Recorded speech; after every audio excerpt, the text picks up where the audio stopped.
السلام علیکم دوستو، کہانی گھر میں آپ سب کو خوش آمدید۔ کیا حال ہے آپ سب کا؟ چلیے آج کی کہانی شروع کرتے ہیں۔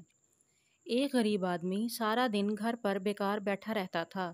اس کی بیوی اس سے بہت تنگ تھی۔ وہ روزانہ اسے کہتی کہ ساری دنیا کام کرتی ہے اور پیسہ کماتی ہے، مگر تم ہو کہ بیکار ہی بیٹھے رہتے ہو، کچھ کماتے کیوں نہیں؟ ایک دن اس نے بیوی سے کہا، اچھا ٹھیک ہے، تم مجھے روٹیاں پکا دو، میں کام کی تلاش میں نکلتا ہوں۔ بیوی نے 7 روٹیاں پکا کر ایک رومال میں باندھ دیں۔ وہ روٹیوں کی پوٹلی اٹھا کر کام کی تلاش میں نکل پڑا۔ کافی لمبا سفر طے کرنے کے بعد وہ ایک کنویں کے پاس پہنچا۔ اسے سخت بھوک لگ رہی تھی۔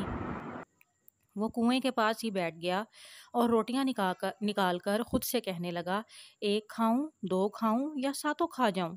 بچوں، کنویں میں 7 دیو رہتے تھے۔ انہوں نے سنا تو سوچنے لگے کہ شاید یہ ہم سے بھی زیادہ طاقتور اور خوفناک بلا ہے جو ہمیں ختم کرنے آئی ہے۔ اب اس سے کیسے چھٹکارا پایا جائے؟ ایک دیو بولا، کیوں نہ اس بلا کو خوش کرنے کے لیے جادو کی ہانڈی دے دی جائے تاکہ یہ خوش ہو کر یہاں سے چلی جائے۔ دیو کنویں سے باہر نکلا اور اسے ایک ہانڈی دی اور کہا، ہمیں مت کھاؤ، مگر تمہارا جب بھی کچھ کھانے کو جی چاہے اس ہنڈیا کو چولہے پر رکھنا اور اپنے من پسند کھانے کا نام لینا، وہ خود بخود پک کر تیار ہو جائے گا۔ وہ شخص ہنڈیا لے کر گھر کی طرف چل پڑا۔ راستے میں رات ہو گئی تو وہ ایک سرائے میں جا ٹھہرا۔ اتفاق سے ایک اور آدمی کو ہنڈیا کی کرامات کے بارے میں علم ہو گیا تھا۔ اس نے ویسی ہی ہنڈیا خریدی اور اصل ہنڈیا کی جگہ رکھ دی۔ صبح ہوتے ہی غریب آدمی نکلی ہنڈیا اٹھا کر گھر کی طرف روانہ ہوا۔ گھر پہنچ کر اس نے بیوی سے کہا کہ میں ایسی ہنڈیا لایا ہوں جس میں مزے مزے کے کھانے خود بخود پک کر تیار ہو جاتے ہیں، چلو آج حلوے کی فرمائش کرتے ہیں۔ غریب آدمی نے دیو کے کہنے کے مطابق ہنڈیا کو چولہے پر رکھ کر حکم دیا، مگر ہنڈیا خالی ہی رہی۔ بیوی یہ دیکھ کر بہت سٹپٹائی۔ اگلے دن وہ پھر 7 روٹیاں لے کر کنویں پر پہنچا اور پھر اسی طرح کیا۔ اس مرتبہ دیو نے اسے ایک بکری لا کر دی اور کہا، تم جب اور جتنا دودھ چاہو گے یہ بکری دے گی۔ اس بکری کی مینگنیاں سونے کی ہوں گی۔ وہ شخص بکری لے کر پھر اسی سرائے میں رات گزارنے آ گیا جہاں اس مکار شخص نے دھوکے سے وہ بکری بھی تبدیل کر دی۔ صبح وہ شخص بکری لے کر اپنے گھر پہنچا تو اسے پتا چلا کہ یہ بکری عام بکریوں جیسی ہے۔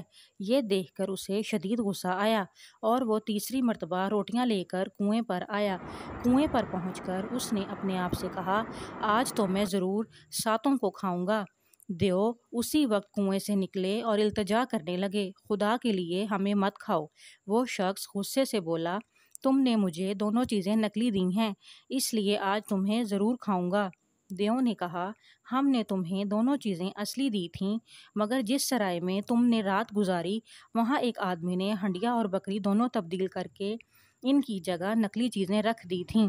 اب ہم تمہیں ایک لاٹھی دے رہے ہیں، رات تم اسی سرائے میں جانا اور جب وہ شخص لاٹھی چرانے آئے تو صرف اتنا کہنا کہ نہ چھوڑو چور کو، پھر دیکھنا یہ لاٹھی کیا کام دکھاتی ہے۔ غریب آدمی لاٹھی لے کر سرائے میں جا ٹھہرا۔ رات کو جوں ہی وہ شخص چوری کی غرض سے آیا، غریب آدمی جھٹ سے بولا، نہ چھوڑو چور کو۔ بس پھر کیا تھا، لاٹھی نے اپنا کام شروع کر دیا۔ پٹائی ہو رہی تھی اور وہ شخص مسلسل چیخ رہا تھا کہ میری اس سے جان چھڑواؤ۔ غریب آدمی بولا کہ تم نے جو چیزیں چرائی ہیں وہ واپس کرو، تمہاری جان بخشی ہو جائے گی۔ جب چور نے وعدہ کیا کہ وہ چوری کی ہوئی چیزیں واپس کر دے گا تو اس نے لاٹھی کو حکم دیا کہ پٹائی بند کر دو۔